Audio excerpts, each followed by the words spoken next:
आमिर साहब, अजीब मामलात हैं। ये कहा जा रहा है कि जी एक वंडर बॉय जो है वो आ सकता है। एक वंडर बॉय तो कराची में था जो तहरीक इंसाफ का है, कुछ ओल्ड वंडर बॉयज़ जो हैं वो लाहौर में थे।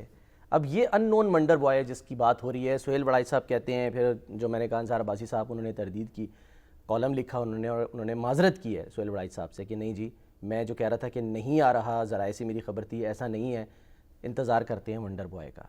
किन्होंने माजरत किया? अंसार अब्बासी साहब ने। उन्होंने तो कोई माजरत नहीं, उन्होंने तो एक टॉन्ट किया है, तंजिया लिखा है कि आ रहा है। नहीं, उन्होंने गलत बात, उन्होंने कहा उसकी तरदीद की है और अपनी बात पे वो कायम है। अच्छा जिसको आप वो समझ रहे हैं, तस्लीम कर लिया, अच्छा। वो तो एक तंज है उनका।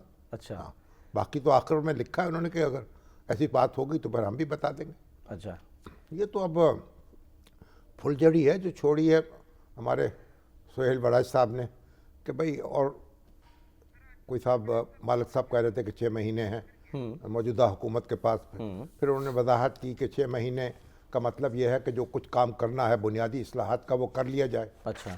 अब ये नहीं कहा जा रहा है कि ये मौजूदा हुकूमत जो है क्योंकि मुक़्तदरा की तवक्कुआत पर पूरा नहीं उतर रही और जो मईशत है उसके हवाले से उनको मतलूबा जो नताइज हासिल नहीं हो रहे, बयानिया जो है वो नहीं बना पा रहे, तेज़ी से बकट दौड़ नहीं रही मईशत, ये उनके बकौल जो हमारे तजियाकार हैं। इसलिए अब ज़रूरत महसूस की जा रही है कि वो अब वो सोना है मगर हीरे की ज़रूरत है। हाँ जी।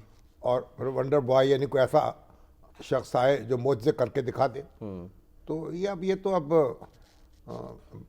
हमारे जो बड़े हैं उनके चोंचले हैं, अब इसमें हम क्या कह सकते हैं। अच्छा। उनका अपना एक ज़ौक़ शौक़ है, वो अपना जिस तरह किसी को शौक़ होता है ना मुर्ग लड़ाने का और बटेर लड़ाने का, कबूतर भी उनकी बाजी भी होती है, उसी तरह ये शौक़ है तरह तरह के